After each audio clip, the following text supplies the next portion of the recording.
Alright, today we're going to be installing a set of front sway bar bushings on a 2011 Chevy Equinox. Now keep in mind that the process we go through here today is going to be the same or similar on most vehicles, so even if you don't have a GM vehicle, go ahead and watch the video, it may help you out.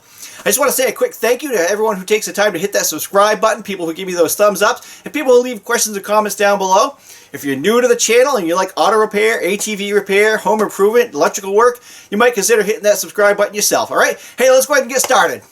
Alright, I have the vehicle up off the ground and supported by a jack and a jack stand, and that's the bugger we're after right there, alright? It's just a couple of 15mm bolts. Let me set my camera down, we'll get that one removed. Alright, and they shouldn't be in there too awful tight. I think they only get torqued down to 37 foot-pounds. We'll double check that when we install the new ones.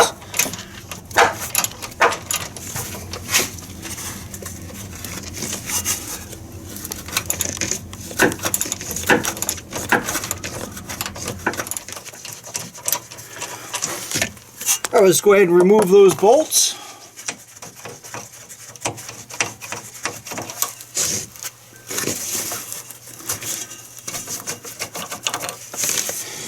Alright, now we can take a screwdriver or a small pry bar and just sort of pry up the bracket. Okay. We can get that out of there and set that aside for now. We're going to clean everything up before we put it back anyways. Alright, at this point I'm going to take another jack and get under the lower control arm to take some of the pressure off this existing bushing, okay? Alright, so you just want to be careful that you don't set the jack on a grease zerk if your ball joints have grease zerks. Okay.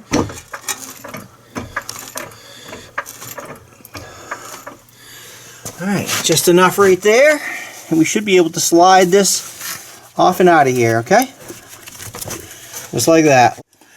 Alright, let's just take a quick look here. The new one I'm installing is manufactured by Moog, and incidentally, you may see these listed as stabilizer bar bushings, okay? I call them sway bar bushings, stabilizer bar bushings, okay? This one here is the one we just hauled out, and at first glance you may say, geez, there's nothing wrong with it, but you can see that there's cracks. It's all worn throughout. On the other side, which I did prior to starting the video, it was missing a big chunk in the middle.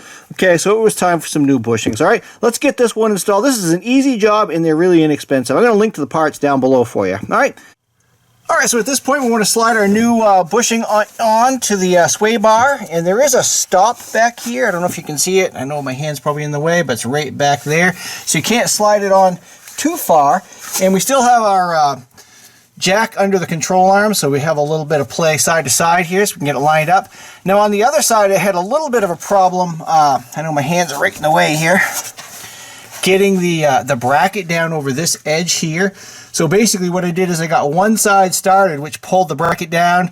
I loosened up the bracket and then I did the other side. Okay, so that's maybe what we'll have to do on this side. And I also took a small ball peen hammer and kind of tapped it into place. All right, let's get the bracket on real quick. And you probably won't be able to see very much of it because I know my arms are right in the way.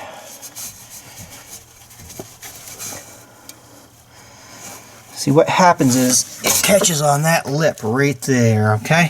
So at this point, in order to get the bolts in, we're going to have to lower the jack, but you want to try to get it in place. You can take a pry bar or something and slide it around anyways, even with the jack out, but try to get it where you want it and then drop the jack, all right? I'm going to get one side in, crank it down, which will pull the bracket down into place, and then I'll loosen it up and get the other side, all right? I know my hands are going to be right in the way, so I'm probably just going to shut the camera off here until I get them threaded.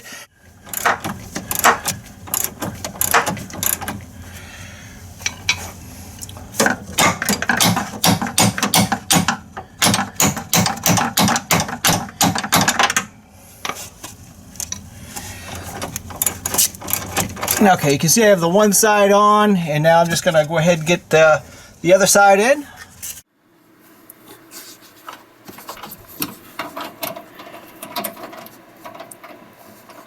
Alright, so both sides are threaded. I'm just going to crank them down, and then we'll torque them down to 37 foot-pounds.